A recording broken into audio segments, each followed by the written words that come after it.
같은 날, 같은 마을에서 초롱 두 개가 앞장선 가마 두 채가 살인문을 나섰습니다. 하나는 남색 비단으로 장막을 두른 사인교였고, 다른 하나는 대나무 살에 소나무 가지 몇 줄기를 꽂아 올린 소탈한 평가마였지요.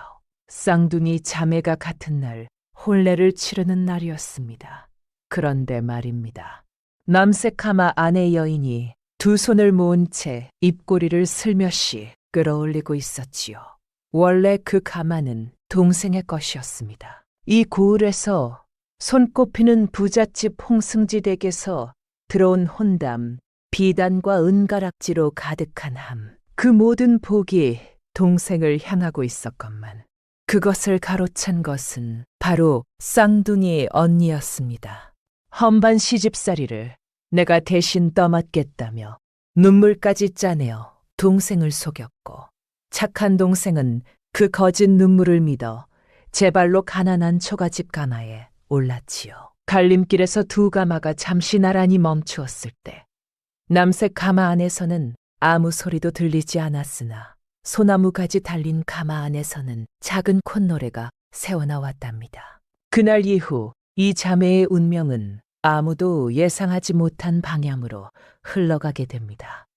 욕심으로 빼앗은 자리는 과연 복이 되었을까요? 어느 양반댁에서 같은 날 같은 시각에 딸 둘이 태어났는데 생김새가 어찌나 똑같던지 산파마저 연거푸 들여다보며 눈을 동그랗게 떴답니다. 먼저 세상에 나온 아이의 오른쪽 귀 아래에 파탈만 한 점이 하나 있었으니 겨우 그것으로 둘을 구별할 수 있었지요. 점이 있는 아이가 언니 서희였고 한숨 늦게 따라 나온 아이가 동생난이었습니다. 아버지는 대청에 서서 하늘을 올려다보며 혼잣말을 했다지요. 하늘이 한꺼번에 복을 들이나 내려주셨구나. 그런데 말이지요. 하늘이 내린 복이 둘이라 해서 그 복의 빛깔까지 같은 것은 아니었습니다. 두 아이가 5살 되던 해 여름이었어요. 마을 어기 느티나무 아래에 떠돌이 아이 하나가 쪼그려 앉아 있었습니다. 벌거벗은 다랫대가 까맣게 앉은 얼굴, 메마른 입술 사이로 가느다란 신음이 새어나오는 것이 며칠은 구문 기색이 역력했지요. 마을 아이들은 더럽다며 울타리 뒤로 숨거나 손가락질을 하며 늙긴댔습니다. 마침 그 길을 두 자매가 나란히 지나고 있었어요. 어머니가 싸준 메밀전을 하나씩 손에 들고서요. 난이가 먼저 걸음을 멈추었습니다. 아이의 눈을 가만히 들여다보더니 제 메밀전을 조심스레 내려놓았어요. 그리고는 치마 소매를 걷어 아이의 뺨을 닦아주었지요. 배고프지? 이거 먹어. 괜찮아. 나는 집에 가면 또 있으니까. 서희는 두어 걸음 뒤에서 팔짱을 끼고 그 꼴을 바라보았습니다. 이윽고 동생의 소매를 잡아 끌며 말했지요. 야, 저런 애한테 왜 네 것을 줘? 어머니가 너 먹으라고 싸준 거잖아. 바보같이. 하지만 언니, 저 애 눈 좀 봐. 얼마나 배가 고프면 저러겠어. 네가 주고 싶으면 네 것만 줘. 내 것까지 줄 생각은 마. 난이는 고개를 끄덕이며 해맑게 웃었습니다. 제 것을 내어준 것이 아깝다는 기색은 눈곱만큼도 없었어요. 오히려 아이가 전을 허겁지겁 먹는 모습을 보며 제가 배부른 듯 흐뭇해했지요. 서희는 그런 동생을 이용할 줄도 알았습니다. 어머니의 패물함에서 은비녀를 몰래 꺼내 놀다가 뚝 부러뜨린 날 서희는 눈 하나 깜짝하지 않고 동생에게로 돌렸지요. 어머니, 난이가 비녀를 가지고 놀다가 그만 부러뜨렸어요. 제가 말렸는데도 안 듣더라고요. 난이는 눈을 둥글게 떴지만 언니를 탓하지는 않았습니다. 어머니께 꾸지람을 듣고 마루 끝에 쪼그려 앉아 입술을 삔죽거리면서도 속으로는 이렇게 생각했지요. 언니가 혼나는 것보다는 내가 혼나는 게 낫지 뭐. 동네 어른들은 고개를 절레절레 흔들었습니다. 같은 뱃속에서 나왔는데 어찌 저리 다를꼬. 그러나 그 말을 깊이 새기는 사람은 없었지요. 쌍둥이란 신기한 구경거리였을 뿐. 두 아이의 속이 얼마나 다른지 진지하게 들여다보는 어른은 드물었으니까요. 세월은 느티나무의 나이테가 새겨지듯 조용히 흘렀고 두 아이는 어느새 홍기찬 처자로 자라났습니다. 얼굴은 여전히 거울을 마주 세운 듯 똑같았으되 눈빛만은 달랐어요. 서희의 눈에는 늘 무언가를 재고 따지는 날카로운 빛이 감돌았고 난이의 눈에는 맑은 샘물 같은 온기가 고여 있었지요. 같은 뿌리에서 피어난 꽃이로되 향기가 다른 법.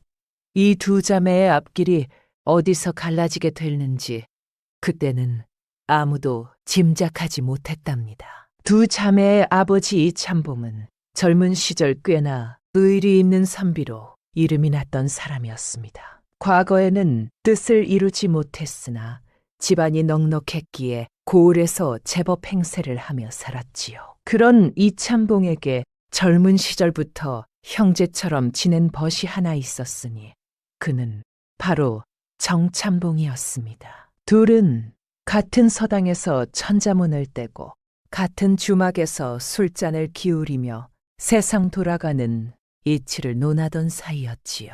20살 무렵 봄꽃이 흐드러지게 핀 어느 날 두 사람은 술기운에 얼굴이 벌겋게 달아올라 서로의 어깨를 붙잡고 이런 약속을 했답니다. 자네와 나 훗날 각각 자식을 두거든 서로 사돈을 맺세.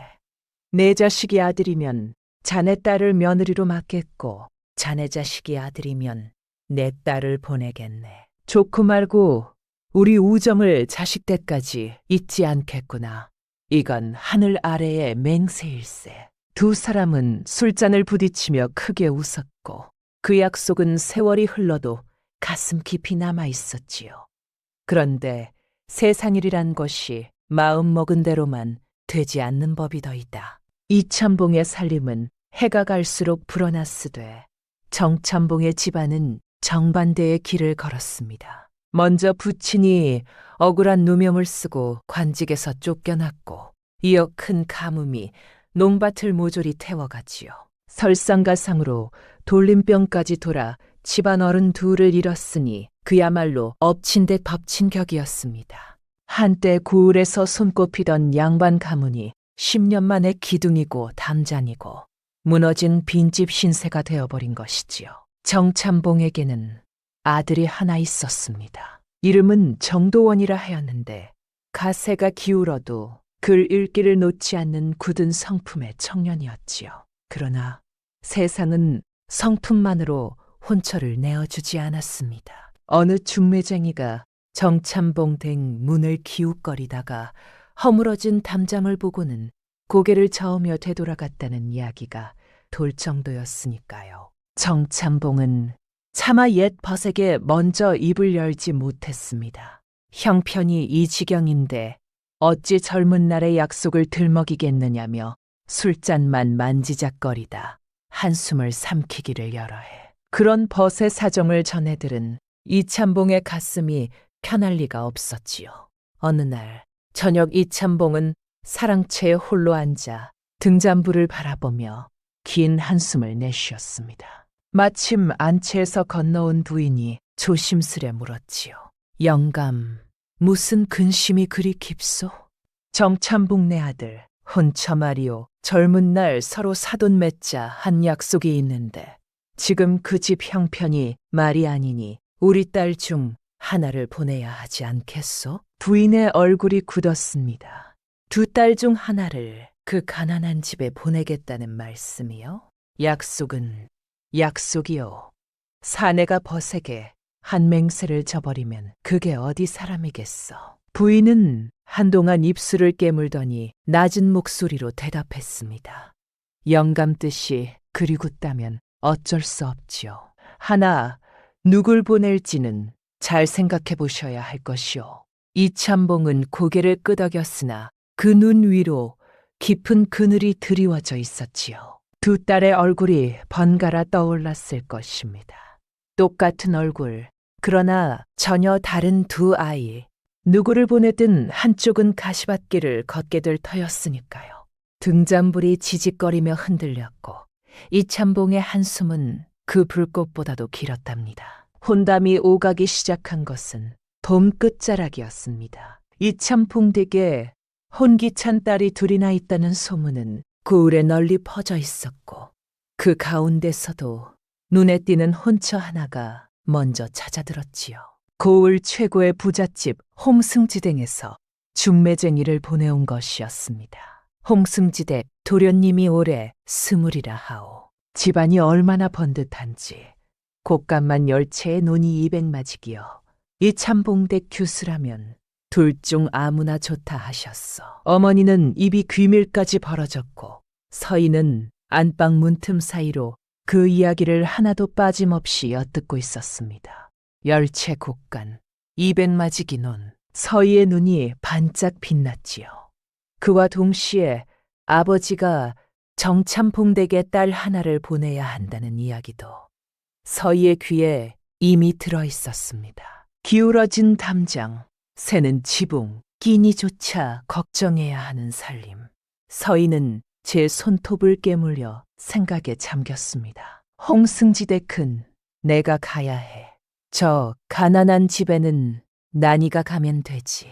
문제는 순서였지요. 언니인 서희가 먼저 시집을 가는 것이 도리였고 아버지의 약속대로라면 언니가 정참봉댁으로 가야 하는 것이 자연스러운 수순이었습니다. 서희는 이를 뒤집을 묘수가 필요했어요. 며칠을 근리하던 서희가 어느 날 저녁 난이의 방으로 슬며시 들어갔습니다. 난이는 창가에 앉아 바느질을 하고 있었지요. 서희는 동생 곁에 나란히 앉더니 걱정스러운 얼굴을 지으며 말을 꺼냈습니다. 난이야, 너 정참봉댁 이야기 들었지? 응. 아버지가 옛날 친구분께 약속을 하셨다며 그 집 아드님이 글을 참 잘 읽는다던데. 맞아. 근데 있잖아. 나 솔직히 걱정이 돼. 아무래도 언니인 내가 먼저 시집을 가야 하잖아. 그러면 아버지 약속 때문에 내가 정참봉댁으로 가게 되고 홍승지댁 혼담은 자연히 내게 가겠지. 난이가 고개를 갸웃했습니다. 그게 왜 걱정이야, 언니? 서희는 두 손을 꼭 모으며 눈을 내리깔았지요. 목소리에 떨림까지 섞어가며 말을 이었습니다. 나야 어디를 가든 상관없어. 근데 난이야, 홍승지댁이 소문을 들어보니 시어머니가 며느리를 종부리듯 한다더라고. 시집살이가 보통이 아니래. 네가 그 집에 가면 얼마나 고생하겠어. 넌 마음이 여려서 그런 데 가면 못 버텨. 난이의 눈이 걱정으로 살짝 흔들렸습니다. 서희는 그 틈을 놓치지 않았지요. 차라리 내가 홍승지댁에 갈게. 나는 성격이 좀 세니까 버틸 수 있어. 대신 너는 정참봉댁에 가. 거기는 비록 가난하지만 시부모님이 인자하시다잖아. 너한테는 그런 집이 맞아. 서희의 눈가에 물기가 맺혔습니다. 물론 짜낸 눈물이었지요. 그러나 난이가 그것을 알 리 없었습니다. 언니가 자기를 걱정해서 험한 시집살이를 대신 떠맡겠다는 것으로밖에 들리지 않았으니까요. 언니, 그러면 언니가 고생하잖아. 괜찮아. 언니니까 내가 편한 곳에서 웃고 살면 그걸로 됐어. 난이는 한참을 망설이다가 결국 고개를 끄덕였습니다. 언니가 그렇게까지 말하면 내가 아버지께 말씀드릴게. 내가 정참봉댁으로 가겠다고. 서희는 동생의 손을 꽉 잡으며 환하게 웃었습니다. 잘 생각했어. 난이야, 그렇게 하는 게 맞는 것 같아. 며칠 뒤 난이는 아버지 앞에 단정히 앉아 고개를 조아렸습니다. 아버지, 저를 정참봉 어른댁에 보내주세요. 가난해도 정이 있는 집이 좋겠습니다. 이 참봉은 딸의 말에 한동안 말이 없었지요. 이윽고 느린 목소리로 한마디를 하셨답니다. 그래, 네 뜻이 그러하다면 안방 밖에서 귀를 기울이고 있던 서희의 입꼬리가 살며시 올라갔습니다.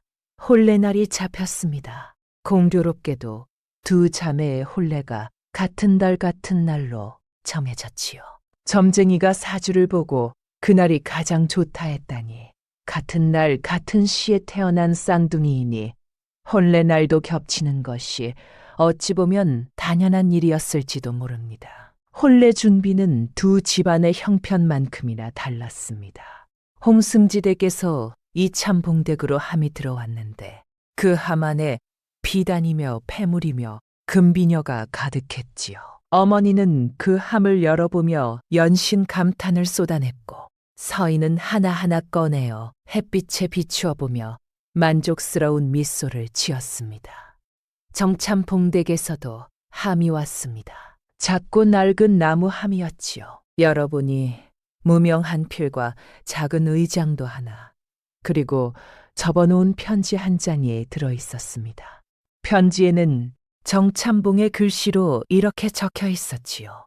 변변치 못한 것을 보내니 부끄럽기에 그지없소이다. 다만 저희 아들 도원의 태계 규수를 반드시 귀히 모시겠다는 말만은 금보다 무겁게 전하오니 너른 마음으로 받아주시기를 비옵니다. 어머니는 그 편지를 읽더니 고개를 돌려 몰래 눈시울을 붉혔습니다.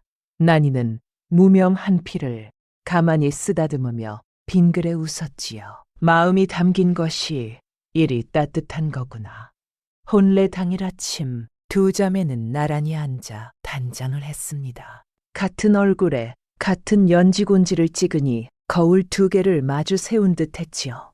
어머니가 두 딸의 멀리를 비껴주다가 빗을 든 손이 멈추었습니다. 한쪽은 남색 비단 화롯을 입혀보내고 한쪽은 무명 저고리에 빌린 족두리를 씌워 보내야 하는 것이 가슴에 걸렸던 것이지요.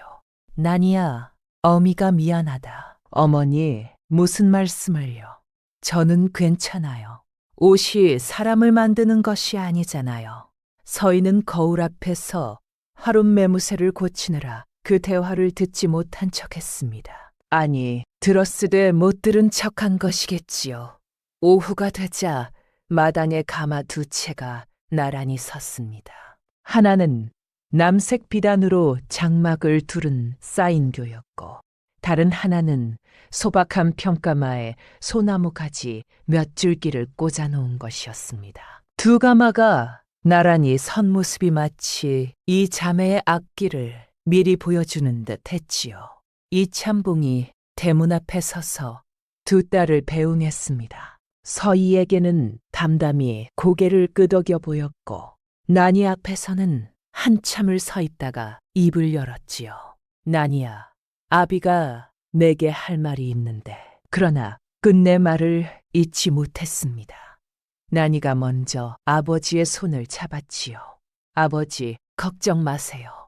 아버지가 법과 하신 약속을 제가 지키는 거잖아요. 저는 그것만으로 기쁩니다. 이참봉의 눈가에 주름이 깊게 접혔습니다. 고개를 돌렸으나 어깨가 미세하게 떨리는 것을 난이는 보았지요.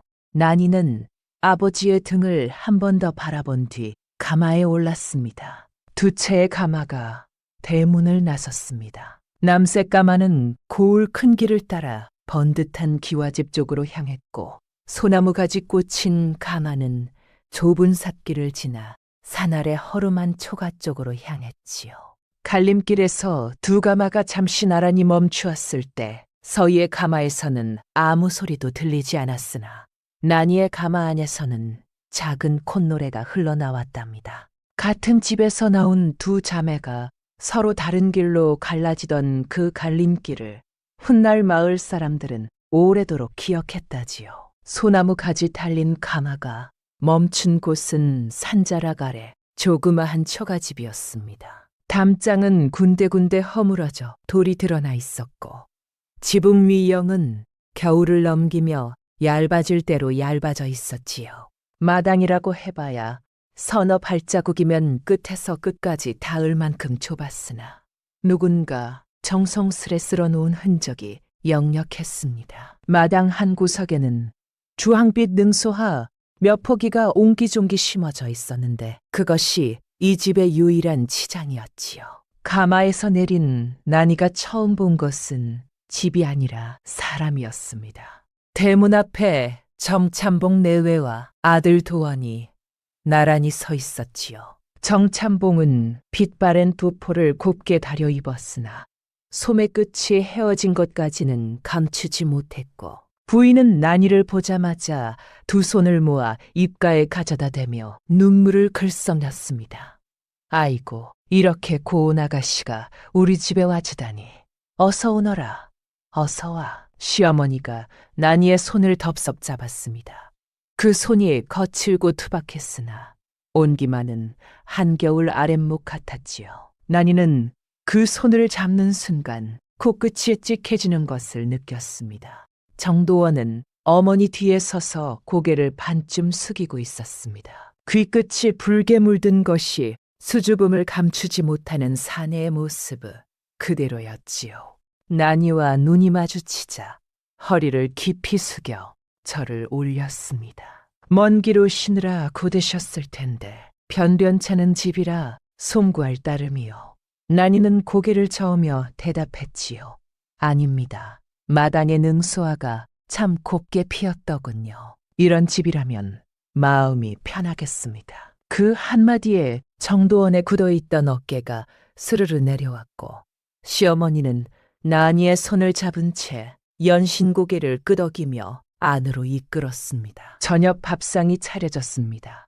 작은 소반 위에 보리밥 한 그릇, 된장찌개 하나, 호박나물 한 접시, 그리고 깍두기 한 보시기. 그것이 전부였지요. 시어머니는 연신 미안한 기색을 감추지 못하며 말했습니다. 며느리한테 이런 밥상을 차려주게 되다니. 원, 좀 더 있으면 텃밭에서 가지가 열릴 테고 가을에는 콩도 나올 거요. 그때는 좀 나아질 거야. 어머님, 이 된장찌개가 어찌 이리 맛이 깊습니까? 친정어머니 손맛과는 또 다른 깊은 맛이 있습니다. 시어머니의 얼굴이 활짝 펴졌지요. 시아버지 정참봉도 수저를 들며 조용히 미소를 지었습니다. 우리 며느리가 입이 곱구나. 밥상은 비록 얇으나 함께 먹는 마음이 두터우면 되는 법이지. 그날 밤 난이는 도원이 마련해준 작은 방에 누웠습니다. 이불은 낡았으나 햇볕에 잘 말린 듯 보송보송했고 베개맡에는 능소와 한 가지가 놓여 있었지요. 난이는 그 꽃을 들어 코에 가져다 대며 빙그레 웃었습니다. 방 너머 사랑채에서는 희미한 글 읽는 소리가 들려왔습니다. 도원이 등잔불을 켜고 책을 펼친 모양이었지요. 낮고 고른 목소리가 밤바람에 실려올 때마다 난이는 이 집이 가난하다는 생각이 조금도 들지 않았습니다. 지붕이 새면 고치면 되고 담장이 무너지면 쌓으면 되지. 사람이 따뜻하면 그게 부자 아닌가. 난이는 능소와 향을 맡으며 눈을 감았고 그 밤 참으로 오랜만에 깊은 잠이 들었다지요. 남색까마가 도착한 곳은 과연 대단한 집이었습니다. 솥을 때문에 높이만 해도 장정 둘이 팔을 뻗어야 닿을 만큼 우뚝했고 대문 양쪽에는 석등이 한 쌍 버티고 서 있었지요. 담장 너머로 기와 지붕이 겹겹이 보였는데 안채며 별채며 사랑채며 행랑채까지 줄줄이 늘어선 모습이 작은 마을 하나를 통째로 집어넣은 듯 했습니다. 서인은 가마에서 내리며 속으로 쾌재를 불렀지요. 이것이 내 집이로구나. 이 모든 것이 이제 내 것이야. 그런데 말이지요. 화려한 것은 집뿐이었습니다. 대문 안에 들어서자 하인들이 도열해 있었으나 고개를 숙인 채 인사하는 그 눈빛이 묘하게 차가웠습니다. 마치 새로 들어온 며느리를 맞는 것이 아니라 물건 하나가 추가된 것을 확인하는 듯한 눈이었지요. 시어머니는 대청마루 높은 자리에 앉아 부채를 붙이고 있다가 서희를 한번 훑어보고는 코끝으로 한마디를 던졌습니다. 이참 봉댁딸이라 했지. 얼굴은 볼만하구나. 이 집에 들어왔으면 이 집 법도를 따라야 할 것이야. 내 앞에서는 눈도 함부로 들지 말거라. 서희의 등줄기에 찬바람이 스치는 듯 했습니다. 그러나 더 큰 충격은 남편을 처음 마주한 자리에서 찾아왔지요. 홍승지의 아들 홍사복은 혼내 내내 하품을 참는 기색이 역력했습니다. 신부인 서희를 바라보는 눈에 설렘이라고는 찾아볼 수 없었고 초래상 앞에서도 시선은 자꾸 딴 곳을 향했지요. 혼례가 끝나고 신방에 단둘이 남게 되었을 때 사복이 입을 열었습니다. 당신이 내 아내가 된 것은 두 집안 어른들의 뜻이니 어쩔 수 없는 일이요. 그러나 나는 나대로 살 것이니 서로 간섭하지 맙시다. 서희는 순간 귀를 의심했지요. 서방님, 그게 무슨 말씀이십니까? 오늘이 혼례 날인데요. 혼례는 혼론이고 살림은 살림이요. 집안 살림은 어머님 말씀 잘 따르면 될 것이고 나는 바깥들이 바쁜 사람이요. 사복은 그 말을 끝으로 신방문을 열고 나가버렸습니다. 첫날 밤에 신랑이 나가버린 신방. 금잔불이 지직거리며 타들어가는 소리만이 텅 빈 방을 채웠지요. 서희는 곱게 차려입은 화로소매를 움켜쥔 채 한참을 앉아 있었습니다. 괜찮아. 이 집은 부자야. 집이 좋으면 되는 거야. 서희는 이를 악물며 스스로를 달랬습니다. 그러나 날이 갈수록 이 집의 실체가 드러났지요. 홍승지가 고을에서 가장 부유한 것은 사실이었으나 그 재산이 어디서 왔는지를 아는 사람들은 입을 꾹 다물었습니다. 백성의 소장료를 2배로 거둔 것은 예사였고 관아의 뇌물을 바쳐 송사를 제 편으로 만든 일도 한두 번이 아니었지요. 고을 사람들은 홍승지댁 앞을 지날 때면 고개를 숙였으나 그것은 존경이 아니라 두려움이었습니다. 서희가 이 집에서 차지한 자리는 며느리가 아니라 장식품에 가까웠습니다. 시어머니는 사사건건 트집을 잡았고 남편은 사흘이 멀다 하고 기생집을 드나들었지요. 곱간 열채의 열쇠는 시어머니의 허리춤에 달려 있었고 서희가 만질 수 있는 것은 제 방 안의 물건뿐이었습니다.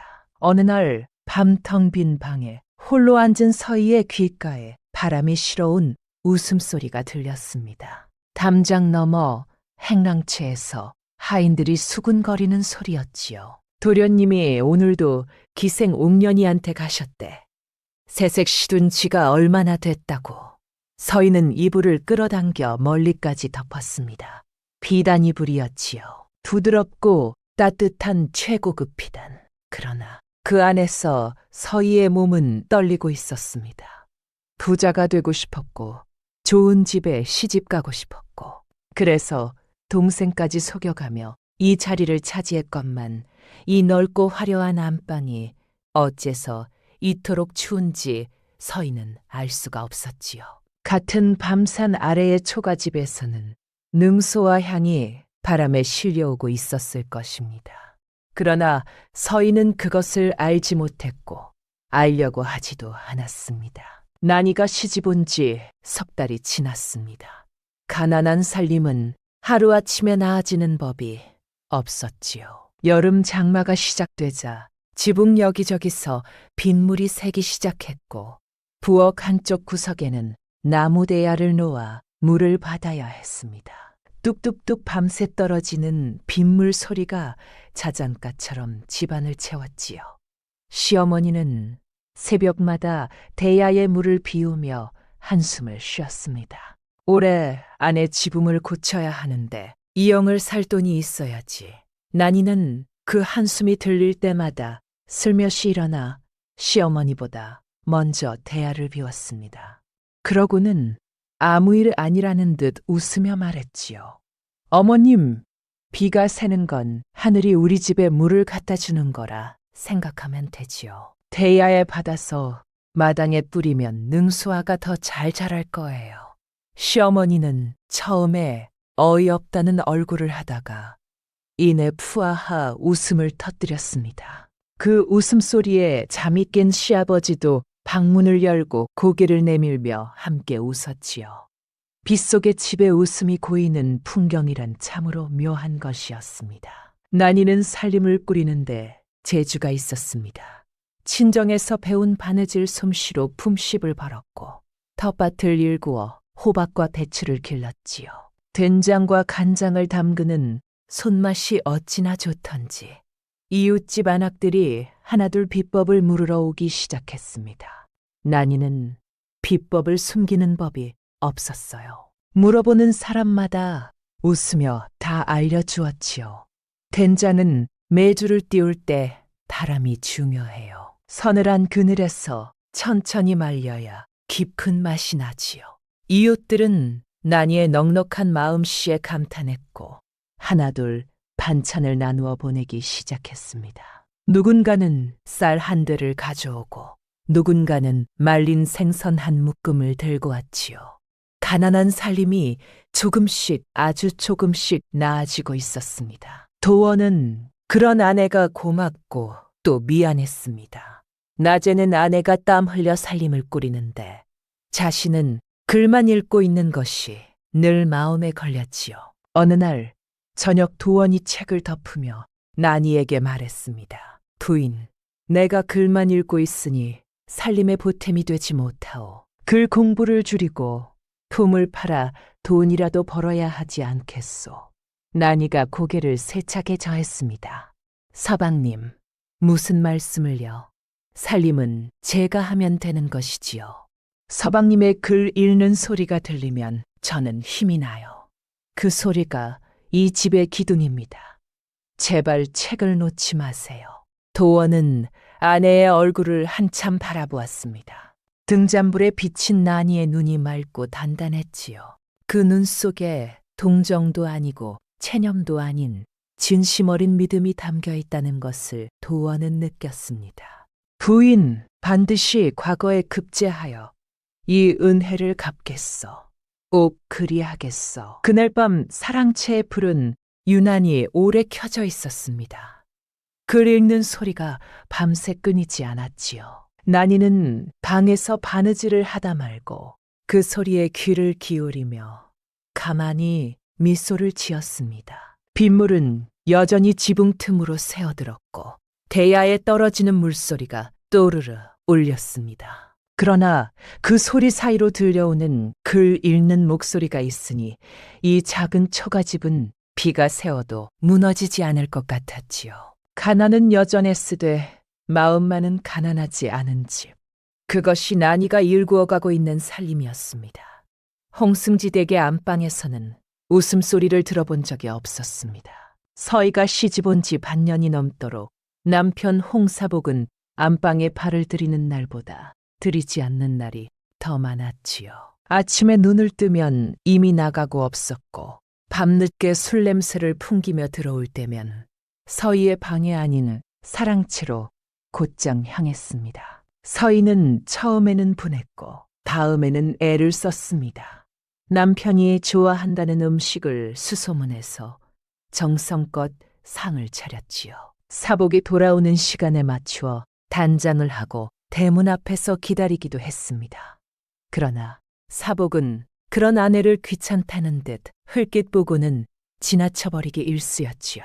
그래도 서희는 이 집을 버릴 생각이 없었습니다. 열채곡간과 200마지기 논, 비단 이불과 은수저가 놓인 밥상, 이것들을 놓치느니 차라리 남편의 무관심쯤은 견딜 수 있다고 생각했지요. 적어도 그날까지는요. 가을바람이 불기 시작하던 어느 날이었습니다. 대문 밖에서 가마 하나가 들어왔지요. 서희는 시어머니가 손님을 부른 줄 알고 안채에서 내다보았는데 가마에서 내린 것은 스물도 안 되어 보이는 젊은 여인이었습니다. 고운 비단 저고리에 붉은 치마, 얼굴에는 짙은 연지를 바르고 있었지요. 기생 차림이 분명했습니다. 홍사복이 그 여인의 손을 잡고 대문 안으로 들어서며 대청마루에 앉아있던 시어머니에게 아뢰었습니다. 어머니, 이 아이는 옥년이라 합니다. 오늘부터 이 집에서 살게 될 것이니 별채 하나를 내어주시지요. 시어머니는 부채를 접으며 아들을 한번 보고 옥견을 한번 보고 그러고는 대수롭지 않다는 듯 고개를 끄덕였습니다. 내 아비도 첩이 셋이었다. 남자란 원래 그런 것이요. 별채 동쪽 방을 내어주마. 서인은 마루 끝에 서서 그 광경을 지켜보고 있었습니다. 다리에 힘이 풀려 문틀을 붙잡아야 했지요. 사복은 서희 쪽을 돌아보지도 않았고 옥년이라는 여인은 서희를 스치며 가볍게 고개를 까딱했을 뿐이었습니다. 그것이 정실 부인에 대한 인사의 전부였지요. 그날 밤 별채에서 사복과 옥년의 웃음소리가 바람에 실려 안방까지 흘러들었습니다. 서희는 이불을 멀리 끝까지 끌어올렸으나 그 소리는 비단 이불 따위로는 막을 수 없었지요. 벽을 향해 돌아누운 서희의 눈에서 뜨거운 것이 흘러내렸습니다. 분한 것인지 서러운 것인지 스스로도 알 수 없는 눈물이었습니다. 내가 왜 우는 거야? 나는 이 집을 골랐어. 내가 원해서 온 거잖아. 서희는 이를 악물며 눈물을 닦았지요. 그러나 닦아도 눈물은 마르지 않았습니다. 이 넓은 집에서 서희의 편은 아무도 없었습니다. 시어머니는 차갑고 남편은 첩에게 빠져 있고 하인들은 정실보다 옥련의 눈치를 더 살피기 시작했지요. 그 무렵 서희의 머릿속에 문득 동생의 얼굴이 스쳤습니다. 가난한 초가집으로 가마를 타고 가던 년이 아마 지금쯤 빚에는 지붕 아래서 보릿죽이나 쓰고 있겠지. 서희는 코끝으로 비웃었지요. 그래도 나는 부잣집이야. 비단 이불에 은수저잖아. 난이보다는 나은 거야. 그러나 그 비웃음이 왜 이리 쓴지 서희는 차마 스스로에게 묻지 못했답니다. 3년이라는 세월이 흘렀습니다. 난이의 살림은 여전히 넉넉하지 않았으나 더 이상 끼니를 걱정하는 지경은 아니었지요. 텃밭에서 거둔 채소며 품피 바느질로 모은 푼돈이며 이웃들이 나누어 주는 정이며 그 모든 것이 조금씩 쌓여 초가집의 빈틈을 메우고 있었습니다. 지붕도 난이가 이웃 안악들과 함께 이엄을 엮어올려 더 이상 비가 새지 않았지요. 도원은 3년 동안 하루도 빠짐없이 글을 읽었습니다. 새벽에 일어나 세수를 하고 책을 펴면 해가 중천에 오를 때까지 꼼짝하지 않았지요. 난이가 밥상을 들여놓으면 감사히 먹고는 다시 책으로 돌아갔고 밤이면 등잔불이 꺼질 때까지 붓을 놓지 않았습니다. 시아버지 정참봉은 아들의 그 모습을 바라보며 가슴이 먹먹했지요. 선우야, 내 몸도 생각해라. 과거는 아무나 되는 것이 아니니 너무 자신을 몰아세우지 말거라. 아버지, 저는 꼭 해내야 합니다. 이 집안을 일으키는 것도 아내에게 보답하는 것도 모두 제 몫이지요. 그해 가을 도원은 보따리 하나를 챙겨 한양으로 떠났습니다. 과거 시험을 보기 위해서였지요. 떠나는 날 아침 난이가 대문 앞에서 보따리를 건네며 말했습니다. 서방님, 이건 제가 만든 유과예요. 시험장에서 출출하시면 드세요. 그리고 이건 난이가 작은 주머니 하나를 내밀었습니다. 열어보니 말린 능소화 몇 송이가 들어있었지요. 마당에서 딴 거예요. 냄새를 맡으시면 집 생각이 나실 거예요. 저희 모두 여기서 기다리고 있을게요.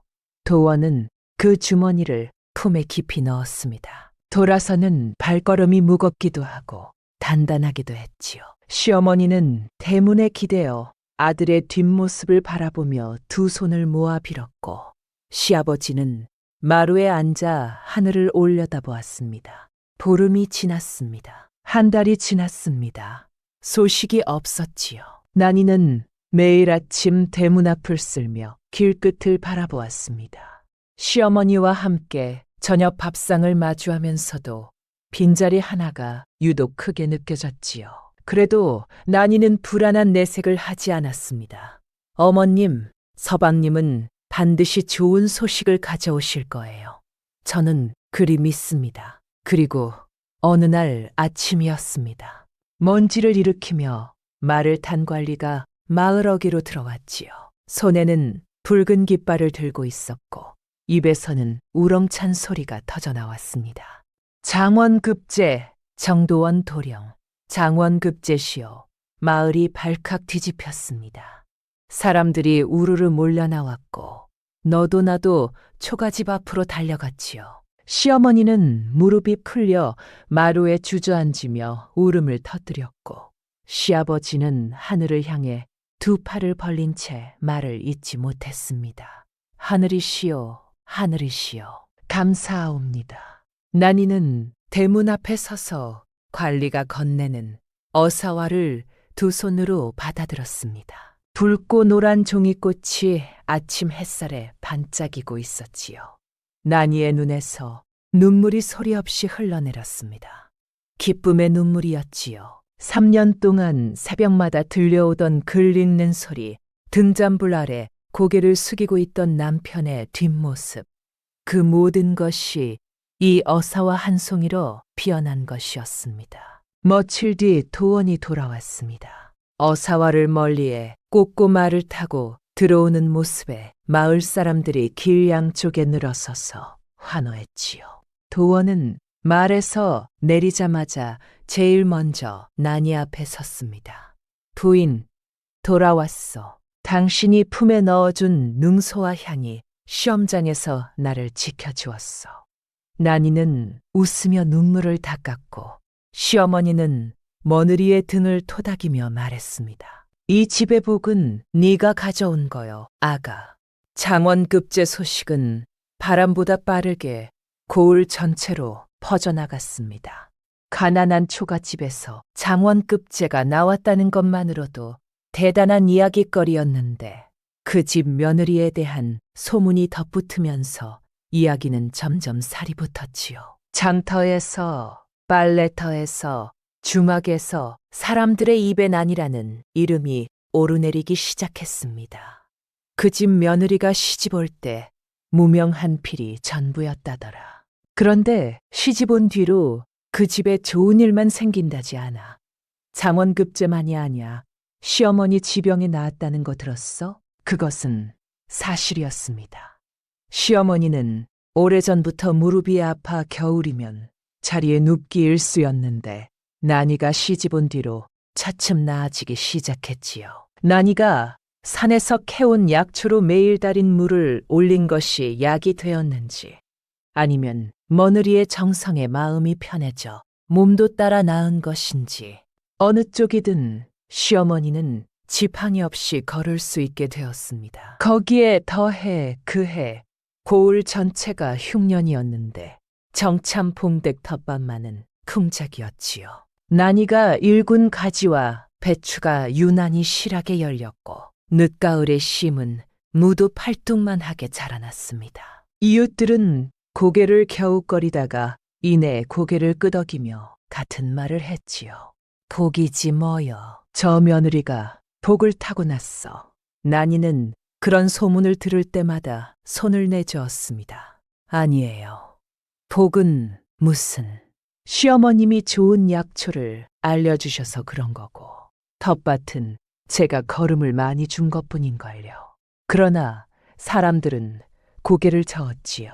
걸음을 많이 준다고 흉년에 풍작이 나는 것이 아니고 약초를 다린다고 수십 년 묵은 병이 낫는 것이 아니라며 저 며느리에게는 분명 하늘이 내린 복이 있다고 입을 모았습니다. 소문은 점점 커져갔습니다. 도원이 장원급제하여 벼슬길에 오르자 정참봉댁은 더 이상 가난한 초가집이 아니었지요. 관에서 내려온 녹봉으로 집을 고치고 담장을 새로 쌓았으나 난이는 살림이 나아져도 달라지는 것이 없었습니다. 여전히 직접 텃밭을 가꾸었고 이웃에게 반찬을 나누었고 마을에 어려운 일이 있으면 제 일처럼 나섰지요. 시아버지 정참봉은 마루에 앉아 며느리의 뒷모습을 바라보며 늘 같은 말을 되뇌었습니다. 이참봉, 그 양반이 우리 집에 보물을 보내주었구나. 복 타고난 며느리. 그 이름이 고을 전체에 퍼지는 데는 오랜 시간이 걸리지 않았습니다. 그리고 그 소문은 산을 넘고 들을 건너 마침내 한 사람의 귀에까지 닿았지요. 홍승지댕 안방에서 이를 악물고 있는 한 여인, 쌍둥이 언니 서희의 귀에 말입니다. 서희가 그 소문을 처음 들은 것은 장터에서였습니다. 시어머니 심부름으로 비단을 사러 나간 날이었지요. 포목점 앞에서 아납 둘이 멀리를 맞대고 이야기를 나누고 있었는데 그 내용이 서희의 발걸음을 멈추게 했습니다. 정참봉댁 이야기 들었어? 그 집 며느리가 시집 온 뒤로 좋은 일만 생긴대. 남편은 장원급제에 시어머니 병도 나았고 흉년에도 그 집만 풍작이래. 아이고, 그 며느리가 누군데 이참봉댁 딸이래.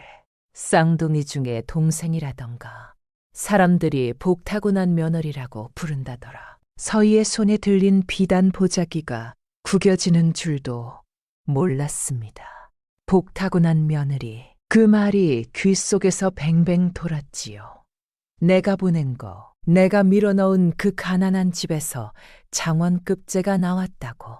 비세던 초가집 며느리가 고을에서 칭송을 받고 있다고. 집으로 돌아오는 길, 서희의 걸음은 점점 빨라졌습니다. 대문을 들어서니 별채에서 사복과 옥연의 웃음소리가 흘러나오고 있었지요. 하인 하나가 서희 앞을 지나치며 슬쩍 눈을 피했습니다. 요즘은 하인들조차 정실만님보다 옥연의 눈치를 먼저 보았지요. 서희는 안방문을 닫고 자리에 앉았습니다. 가슴이 부글부글 끓었지요. 난이가 복을 타고났다고? 내가 싫어서 떠넘긴 자리에서 잘 살고 있다고? 홍승지댕에서의 3년은 서희에게 지옥이나 다름없었습니다. 남편은 첩에게 빠져 안방을 거들떠보지 않았고 시어머니는 날이 갈수록 구박이 심해졌지요. 곡간 열채에 논 200마지기가 무슨 소용이랍니까? 서희가 쓸 수 있는 돈은 시어머니가 한 달에 한 번 쥐어주는 푼돈이 전부였습니다. 더 견디기 힘든 것은 체면이었지요. 고을 사람들은 홍승지댁이 탐관오리의 집안이라는 것을 다 알고 있었습니다. 서희가 장터에 나가면 안악들이 수군거렸고 등 뒤에서 손가락질이 따라붙었지요. 저댁 며느리 불쌍하다. 남편은 기생첩한테 빠져있고 시어머니는 독사 같고. 불쌍하다는 말이 서희에게는 가장 큰 모욕이었습니다. 부잣집에 시집간 것이 자랑이어야 하는데 돌아오는 것은 동정분이었지요. 그런데 이제는 동생이 복 타고난 며느리로 칭송받고 있다니. 그날 밤 서희는 잠을 이루지 못했습니다. 천장을 노려보며 이런저런 생각이 꼬리에 꼬리를 물었지요. 난이의 해맑은 얼굴이 떠올랐습니다. 어릴 적 떠돌이 아이에게 메밀전을 건네며 웃던 그 얼굴. 아버지 앞에서 정참봉댁에 가겠다고 고개를 조아리던 그 얼굴. 그 얼굴이, 자기와 똑같은 그 얼굴이 지금 사람들에게 복의 상징으로 칭송받고 있다는 것이 서희의 속을 뒤집어 놓았습니다. 난이가 나보다 잘 되는 꼴은 절대 못 봐. 못 본다고. 서희의 눈이 어둠 속에서 차갑게 빛났습니다. 그 눈빛 안에서 무언가가 싹트고 있었지요. 질투라 부르기에는 너무 깊고 미움이라 부르기에는 너무 오래된 감정. 어린 시절부터 동생을 이용하고 속이면서도 한 번도 들키지 않았다는 자신감이 그 감정에 기름을 부었습니다. 한번 해볼까? 내가 만든 자리에서 내가 거두지 못한 복을 난이가 누리게 놔둘 수는 없지. 서희는 천천히 자리에서 일어나 등잔불을 켰습니다. 그리고 벼루의 먹을 갈기 시작했지요. 먹물이 벼루 위에서 까맣게 풀려가는 것이 마치 서희의 마음속 어두운 것이 형태를 갖추어가는 것 같았답니다. 서희가 편지를 보낸 곳은 친정마을이었습니다. 받는 이는 이참봉댁에서 오래 일했던 옛 하인 막손이라는 사내였지요. 막손이는 몇 해 전 이참봉댁에서 곡식을 훔치다 들켜 쫓겨난 자로 품삯일이라면 닥치는 대로 하며 주막 구석에서 하루하루를 이어가고 있었습니다. 돈 앞에서라면 무슨 일이든 마다하지 않을 위인이었지요. 편지에는 이렇게 적혀 있었습니다. 내가 시킨 일을 하면 은자 10랭을 주겠다. 내가 할 일은 어렵지 않다. 정참풍댁 며느리에 대한 소문을 하나 퍼뜨리면 된다. 자세한 것은 만나서 이르겠으니 보름 뒤 장터 뒷골목 주막으로 오너라. 막손이는 편지를 받고 눈을 동그랗게 떴지요. 은자 10랭이라면 반년은 놀고 먹을 수 있는 돈이었습니다. 그 길로 허름한 짐을 챙겨 홍승지대기에 있는 고을로 향했지요. 보름 뒤 장터 뒷골목 주막, 서희는 흰 천으로 얼굴을 가린 채 구석자리에 앉아 있었습니다. 막손이가 들어서자 서희는 낮은 목소리로 본론을 꺼냈지요. 정참봉댁 며느리 난이를 알지. 아, 이참봉댁 작은 아씨요? 어릴 적에 본 적은 있지요. 그게 집이 요즘 복 타고난 며느리라고 고을에서 침송을 받고 있어. 그 소문을 뒤집어야 해. 막손이가 고개를 갸웃했습니다. 뒤집다니 어떻게요? 서희는 품에서 접은 종이 한 장을 꺼내 탁자 위로 밀었습니다. 막손이가 펼쳐보니 거기에는 촘촘한 글씨로 이런 이야기가 적혀 있었지요. 정참봉댁 며느리가 사실은 무당의 딸이며 요사스러운 술법으로 남편을 장원급제시키고 시어머니의 병을 고쳤다는 것. 그 술법에는 대가가 따르니 먼지않아 마을에 큰 재앙이 닥칠 것이라는 내용이었습니다. 이 이야기를 장터와 빨래터, 주막에 퍼뜨려 내가 직접 말하지 말고 여기저기서 자연스레 흘려 떠돌이 점쟁이가 그런 말을 했다더라 하는 식으로 막손이는 종이를 다시 접으며 입맛을 다셨습니다. 은자 10랭이라 하셨지요. 소문이 제대로 퍼지면 15냥을 주마. 막손이의 눈이 번뜩였지요. 고개를 깊이 숙이며 대답했습니다. 서희는 자리에서 일어나며 마지막으로 한마디를 덧붙였습니다. 절대 내 이름이 나오면 안 돼. 이것이 누구의 지시인지 알려지는 순간 너는 은자가 아니라 곤장을 맞게 될 거야. 알겠지? 막손이가 연신 고개를 조아리며 물러났지요. 주막을 나선 서희는 입술을 깨물었습니다. 가슴 한 구석이 뜨끔거렸지요. 동생의 얼굴이 불현듯 떠올랐습니다. 어릴 적 은비녀가 부러졌을 때 대신 꾸지람을 듣고도 웃어주던 그 해맑은 얼굴. 시집가는 날 가마 안에서 콩노래를 흥얼거리던 그 목소리. 서희는 고개를 세차게 흔들었습니다. 아니야. 난이는 내가 버린 자리에서 곡을 주워 먹고 있는 거야. 원래 내 것이었어야 할 복이라고. 그렇게 스스로를 다독이며 서희는 홍승지 댁으로 발걸음을 돌렸습니다. 등 뒤로 장터의 웅성거리는 소리가 멀어져 갔지요. 독한 씨앗은 이미 뿌려졌습니다. 그것이 어떤 열매를 맺을지, 그리고 그 열매의 독이 누구에게로 돌아갈지 서희는 미처 생각하지 못했답니다. 막손이에게 소문을 맡긴 것만으로는 성에 차지 않았던 모양입니다. 서희는 며칠을 더 굴리한 끝에 직접 동생을 찾아가기로 마음먹었지요. 소문만으로 난이를 무너뜨리기에는 시간이 오래 걸릴 터이니 안에서부터 흔들어 놓을 장치가 하나 더 필요했던 것입니다. 서희는 홍승지 댁곳간에서 몰래 빼낸 명주 한 필과 약재 보따리를 들고 정참봉댁을 찾았습니다. 쌍둥이 언니가 찾아왔다는 소식에 난이가 대문까지 뛰어나왔지요. 언니, 세상에 이게 얼마만이야. 난이는 서희의 두 손을 덥석 잡으며 눈시울을 붉혔습니다. 시집간 뒤 한 번도 만나지 못했으니 3년이라는 세월이 그 사이에 쌓여 있었지요. 서희의 얼굴이 야위어 있다는 것을 난이는 한눈에 알아보았습니다. 언니, 많이 힘들었지. 얼굴이 왜 이래? 어서 들어와. 밥 먹었어. 서희는 준비해온 다정한 표정을 지으며 안으로 들어갔습니다. 시어머니에게 정중히 절을 올리고 시아버지에게도 인사를 건넸지요. 명주와 약재를 내놓으며 말했습니다. 시댁에서 좋은 것이 들어와서 동생에게 나누어 주려고 가져왔습니다. 이 약재는 시어머니 몸보신에 좋을 것이에요. 시어머니는 연신 고맙다며 손을 잡았고 난이는 언니의 마음 시시미에 감동하여 눈물까지 글썽였지요. 그러나 서희가 진짜 심어두려는 것은 명주 속에 있었습니다. 저녁 무렵 자매가 단둘이 남게 되었을 때 서희가 슬며시 운을 띄웠지요. 난이야, 사실 언니가 오늘 온 것은 선물만 주려는 게 아니야. 너한테 꼭 해줄 이야기가 있어서.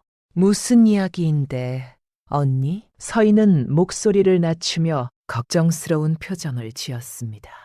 어릴 적 난이를 속일 때 쓰던 바로 그 얼굴이었지요. 난이의 눈이 살짝 흔들렸습니다. 서희는 그 틈을 놓치지 않았지요. 서희의 눈가에 눈물이 맺혔습니다. 이번에는 짜낸 것이 아니었지요. 홍사복에게 쌓인 서름이 저절로 흘러나온 진짜 눈물이었습니다. 그 눈물이 오히려 거짓말에 진심의 무게를 실어주었지요. 난이는 언니의 눈물을 보며 가슴이 아팠습니다. 저고리 소매로 언니의 눈물을 닦아주며 조심스레 물었지요. 서희는 고개를 끄덕이며 동생의 손을 잡았습니다. 그러면서 속으로는 생각했지요. 지금은 작지만 소문이 퍼지고 세월이 흐르면 이 씨앗이 싹을 트울 것이라고. 돌아가는 길 서희는 한 번도 뒤를 돌아보지 않았습니다.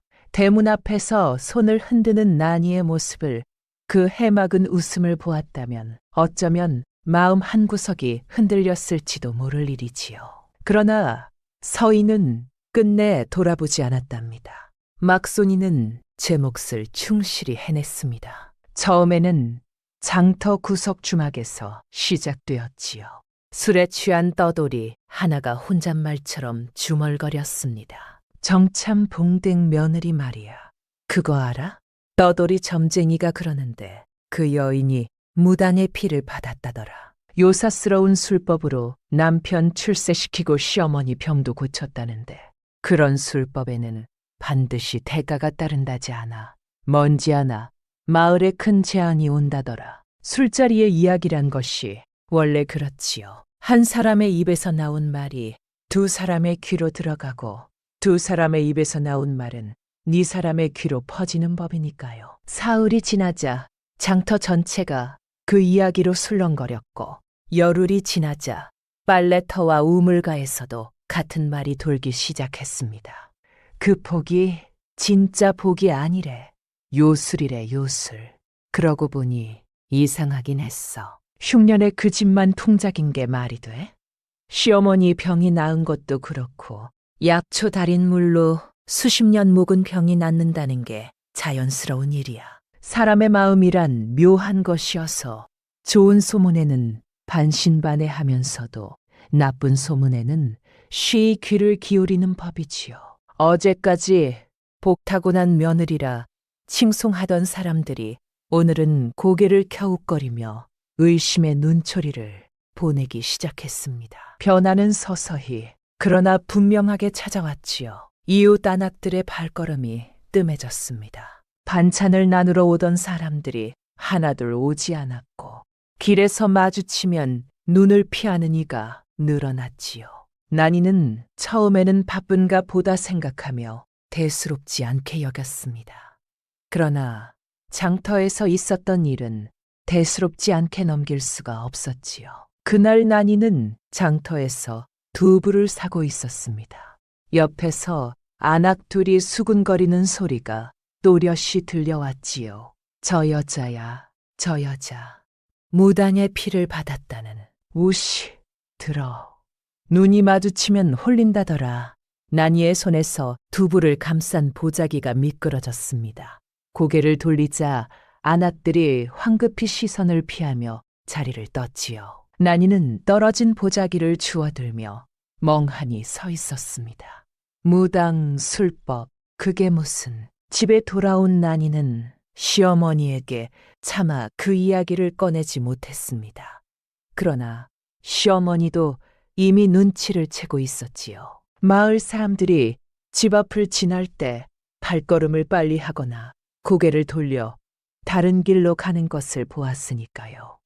아가, 장터에서 무슨 안 좋은 소리라도 들었느냐? 아닙니다, 어머님. 아무 일도 아니에요. 난이는 웃어 보였으나 그 웃음이 평소와 달랐습니다. 입은 웃었으되 눈은 웃지 못했지요. 밤이 되자 난이는 마당에 나와 하늘을 올려다보았습니다. 달이 구름의 반쯤 가려져 있었지요. 마음 한구석에 서희의 말이 떠올랐습니다. 벼슬길에 오른 산에는 변한다던 언니의 말, 그리고 장터에서 들은 소문. 두 가지가 뒤엉켜 난이의 마음을 어지럽혔습니다. 아니야, 서방님은 변하지 않아. 그리고 나는 술법 같은 건 쓴 적 없어. 진실은 변하지 않아. 난이는 스스로에게 되뇌었습니다. 그러나 사람의 입에서 나온 말은 진실과 상관없이 제 힘으로 걸어다니는 법이지요. 소문이라는 바람은 이미 불기 시작했고 그 바람이 어디까지 몰아칠지는 아무도 알 수 없었답니다. 소문은 걷잡을 수 없이 커져갔습니다. 급기야 마을이자니 정참봉댁을 찾아왔지요. 수염을 쓸어내리며 난처한 표정을 짓던 이자니 시아버지 정참봉 앞에 앉아 입을 열었습니다. 정참봉, 어른, 이런 말씀을 드리기가 참으로 민망하오만 마을 사람들이 불안해하고 있어. 며느리분에 대한 소문이 장난이 아닌지라 어떻게든 해명을 하시든가 해야 마을이 안정될 것 같소이다. 시아버지의 얼굴이 불그락불그락해졌지요. 이보시오, 이장. 우리 며느리가 무당이니 요술이니 하는 소리가 말이 된다고 생각하시오? 터무니없는 뜬 소문을 가지고 이게 무슨 행패란 말이오. 나도 믿지는 않소만 마을 사람들 사이에서 워낙 떠들썩하니 부디 너그러이 이해해 주시오. 이장이 돌아간 뒤 시아버지는 마루 기둥의 등을 기대며 길게 탄식했습니다. 시어머니는 부엌에서 난이를 붙잡고 안쓰러운 눈으로 바라보았지요. 아가, 내가 무슨 잘못이 있겠니? 세상에 착하디 착한 애를 무당이라니. 사람 입이 이렇게 무서운 거요. 난이는 고개를 숙인 채 대답했습니다. 어머님, 죄송합니다. 저 때문에 집안에 누가 되었어요.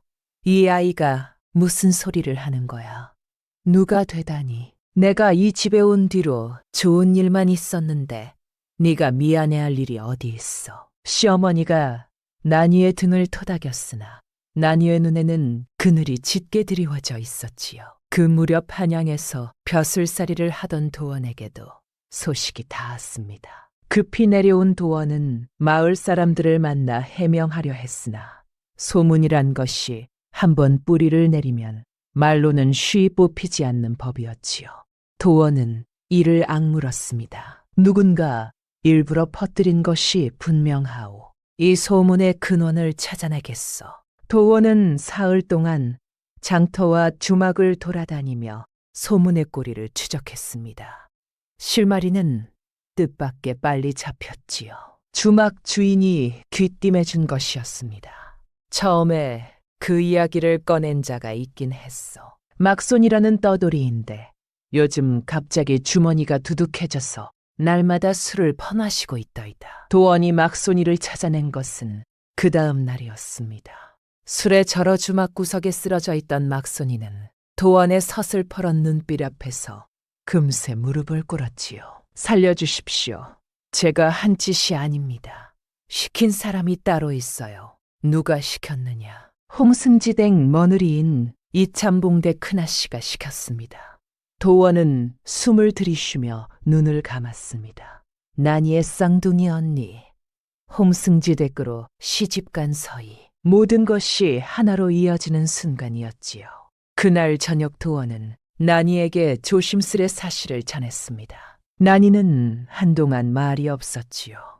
방 안에 긴 침묵이 내려앉았습니다. 도원이 아내의 손을 잡으려 했으나 난이가 먼저 입을 열었습니다. 서방님, 정말 언니가 그런 거예요? 막손이가 분명히 그리 말했어. 난이의 눈에 물기가 차올랐지요. 그러나 그 눈물은 분노의 눈물이 아니었습니다. 고개를 떨구며 난이가 읊조린 말은 도원의 가슴을 먹먹하게 했지요. 언니, 내가 뭘 그리 잘못했어? 그 한마디가 방 안을 가득 채웠습니다. 어떤 꾸짖음보다 무겁고 어떤 통곡보다 슬픈 한마디였지요. 아무것도 이해할 수 없는 사람이 던지는 순수한 물음만큼 날카로운 칼이 또 있을까요? 도원은 아내의 어깨를 감싸 안았고 난이는 소리 없이 오래오래 울었답니다. 서희의 음모가 드러난 것과 때를 같이하여 홍승지 댁께도 거센 바람이 불어닥쳤습니다. 새로 부임한 고을 원님이 강직한 인물이었지요. 부임하자마자 백성들의 진정서가 산더미처럼 쌓였는데 그 가운데 절반이 홍승지에 대한 것이었습니다. 소장료를 2배로 거두니 관아의 뇌물을 바쳐 송사를 뒤집으니 남의 땅을 억지로 빼앗으니 그동안 눌려있던 백성들의 원성이 한꺼번에 터져나온 것이지요.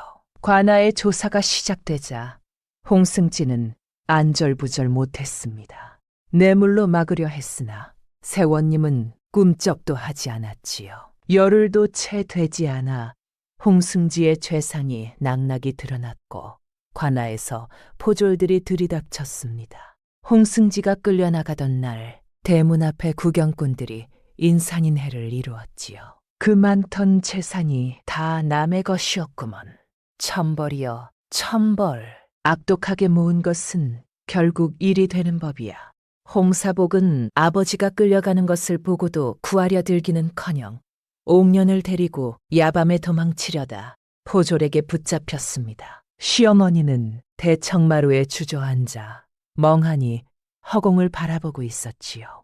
열채곶간에는 관의 봉인이 찍혔고 200마지기 논에는 원래 주인을 찾아 돌려주라는 명이 내려졌습니다. 하룻밤 사이에 홍승지대 큰 빈 껍데기가 되었습니다. 서희는 방 안에 홀로 앉아 있었지요. 비단이불도 은수저도 화려한 옷까지도 모두 관에 압수된 뒤였습니다. 남은 것은 몸에 걸친 저고리 한 벌과 텅 빈 방뿐이었지요. 사복은 관아에 붙잡혀갔고 옥녀는 진작에 제갈 길을 찾아 사라졌습니다. 시어머니마저 친정으로 떠나버렸으니 이 넓은 기와집에 서희 혼자만 남겨진 것이었습니다. 그리고 설상가상으로 막손이가 입을 열었다는 소식이 들려왔지요. 난이에 대한 거짓 소문을 퍼뜨린 배후가 홍승지댁 며느리 서시라는 사실이 고을 전체에 알려진 것입니다. 사람들의 눈초리가 순식간에 뒤집혔지요. 서희는 더 이상 대문 밖으로 나갈 수 없었습니다. 아니, 나갈 곳이 없었지요.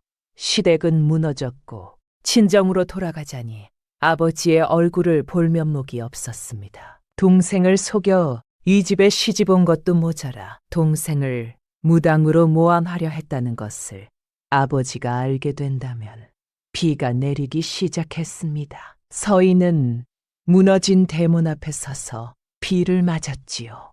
갈 곳이 없었습니다. 빗물이 머리카락을 타고 흘러내렸고 저고리가 흠뻑 젖었습니다. 화려했던 기와집의 처마 아래 서 있으면서도 비를 피할 마음조차 들지 않았지요. 서희는 비에 젖은 채 중얼거렸습니다. 처음으로, 정말 처음으로 서희는 제 자신이 무서웠습니다. 욕심의 눈이 멀어 동생을 이용하고 질투의 눈이 멀어 동생을 짓밟으려 했던 자기 자신이, 비단이불을 덮으며 난이보다 낫다고 비웃던 자기 자신이 빗물인지 눈물인지 모를 것이 볼을 타고 흘러내렸지요. 가면은 완전히 벗겨졌고 그 아래 드러난 맨 얼굴은 어디에도 기댈 곳 없는 한 사람의 것이었답니다. 서희가 홍승지댁 앞에서 비를 맞고 있다는 소문은 금세 퍼졌습니다. 누군가 난이에게 그 이야기를 전한 것은 다음 날 아침이었지요. 이웃집 안악이 장터에서 돌아오며 한마디를 흘렸습니다. 홍승지댁이 쫄딱 망했다더라. 그 집 며느리가 어젯밤부터 빈집 앞에서 비를 맞고 서 있었다는데 아무도 거들떠보지 않더라고. 난이의 손에서 빨래 방망이가 뚝 떨어졌습니다. 시어머니는 난이의 얼굴빛이 달라진 것을 단번에 알아보았지요. 아가, 설마 그 언니를 찾아가려는 게 아니지? 너를 그토록 모함한 사람이야. 무단이라 소문을 내고 이 집안을 흔들려 한 사람이란 말이다. 어머님, 알고 있습니다. 다 알아요. 그런데 왜 그런 얼굴을 하느냐? 난이는 한참을 말없이 서 있다가 낮은 목소리로 대답했습니다. 그래도 언니인걸요. 시어머니는 한숨을 내쉬었지요. 말리고 싶었으나 며느리의 그 눈빛을 보고는 차마 입을 열 수 없었습니다. 맑고 단단한 그 눈. 시집 오던 첫날부터 한 번도 변하지 않은 그 눈이었지요. 도원도 아내를 말리지 않았습니다. 다만 조용히 한마디를 건넸지요. 부인이 그리하고 싶다면 가시오. 다만 다치지는 마시오. 난이는 보따리 하나를 챙겼습니다. 마른 옷 한 벌, 보리밥 한 덩이, 그리고 된장 한 단지. 대단한 것은 아무것도 없었으나 비에 젖은 사람에게 필요한 것은 다 들어 있었지요. 홍승지대까지는 산 하나를 넘어야 했습니다. 난이는 걸음을 재촉했지요. 마음이 급했습니다. 언니를 모함한 사람이 아니라 빗속에 홀로 서 있을 언니가 먼저 떠올랐으니까요. 무너진 대문 앞에 도착했을 때 서희는 축 늘어진 채 문틀에 기대어 앉아 있었습니다. 젖은 머리카락이 얼굴을 덮고 있었고 입술은 파랗게 질려 있었지요. 고개를 들어 난이를 알아본 순간 서희의 눈이 크게 떠졌습니다. 난이는 대답 대신 보따리를 내려놓고 마른 옷을 꺼내 서희의 어깨에 둘렀습니다. 서희는 그 손길에 몸을 움찔했지요. 마치 뜨거운 것에 데인 사람처럼. 알면서 온 거야. 나는 너를 속였어. 시집 갈 때도 속였고 소문도 내가 퍼뜨린 거야. 나는 네가 잘 되는 게 싫었어. 네가 행복한 게 배가 아팠다고. 서희의 입에서 처음으로 진실이 쏟아져 나왔습니다. 한 번 열린 입은 멈출 줄 몰랐지요. 어릴 적 은비녀를 부러뜨리고 동생에게 뒤집어 씌운 일부터 시집 보낼 때의 계략, 장터의 거짓 소문까지 모든 것이 눈물과 함께 터져나왔습니다. 나는 나쁜 년이야. 언니 자격이 없어. 그러니까 제발 가. 나 같은 것한테 정을 낭비하지 마. 난이는 그 모든 말을 묵묵히 들었습니다. 얼굴에 아무 표정도 떠오르지 않았지요. 분노도 아니고 동정도 아닌 그저 고요한 얼굴이었습니다. 한참의 침묵 뒤 난이가 천천히 손을 내밀었습니다. 언니, 일어나. 뭐, 일어나라고. 밥부터 먹어. 얼굴이 이게 뭐야? 서희는 내민 손을 멍하니 바라보았습니다. 그 손이 어릴 적 떠돌이 아이에게 메밀전을 건네던 바로 그 손이라는 것을 서희는 알고 있었지요. 세상이 무너져도 변하지 않는 손, 서희의 얼굴이 일그러졌습니다. 난이야, 미안해. 정말 미안해. 그것은 서희가 태어나서 처음으로 진심을 담아 한 말이었습니다. 난이는 아무 말 없이 언니의 손을 잡아 일으켜 세웠지요. 서희가 난이의 어깨에 얼굴을 묻고 울기 시작했고 난이는 그 등을 가만히 토닥여 주었습니다. 무너진 대문 앞에서 똑같은 얼굴을 한두 여인이 부둥켜 안고 울고 있는 모습을 지나가던 나그네가 멀찍이 서서 보았다지요. 어느 쪽이 언니이고 어느 쪽이 동생인지 알 수 없었으나 한쪽이 다른 한쪽을 토닥이는 손길만은 또렷이 보였다 했습니다. 난이는 서희를 데리고 집으로 돌아왔습니다. 시어머니는 대문 앞에서 두 사람을 보고 한동안 말이 없었지요. 며느리의 등에 엎여온 것이나 다름없는 서희의 꼴이 말이 아니었습니다. 젖은 옷에 햇숙한 얼굴, 풀린 머리카락 사이로 부은 눈이 보였지요. 시어머니는 입술을 꽁 다물었다가 이윽고 한마디를 했습니다. 그 한마디가 서희의 무릎을 꺾었지요. 마루에 엎드려 이마를 바닥에 대며 울먹였습니다. 시어머니가 서희의 어깨를 잡아 일으켰습니다.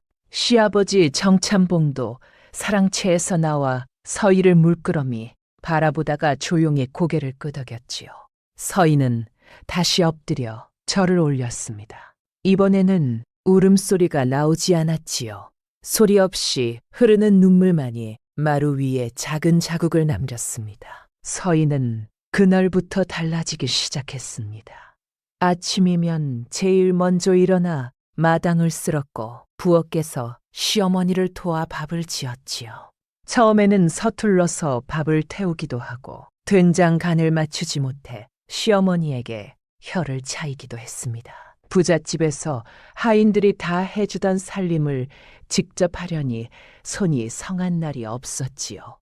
그러나 서희는 투정 한마디 하지 않았습니다. 난이가 텃밭에 나가면 서희도 따라 나갔고 난이가 이웃집에 반찬을 나누러 가면 서희도 함께 들었지요.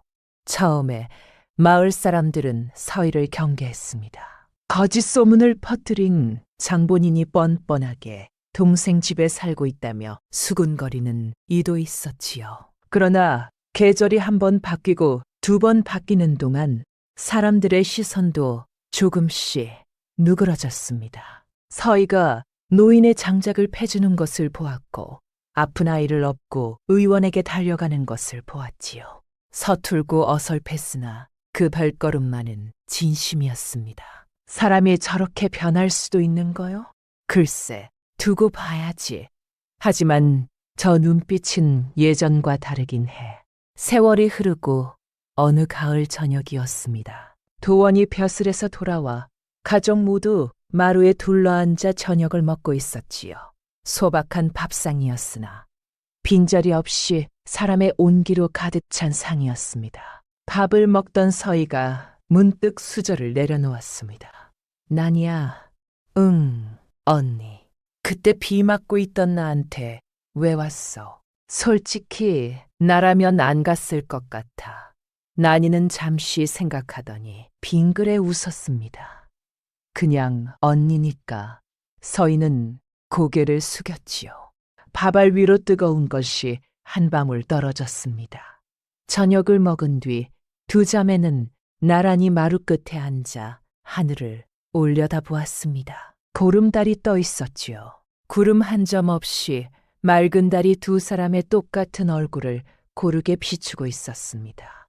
언니, 달 예쁘다. 예쁘네. 같은 달 아래 같은 얼굴을 한두 자매가 나란히 앉아 있었습니다.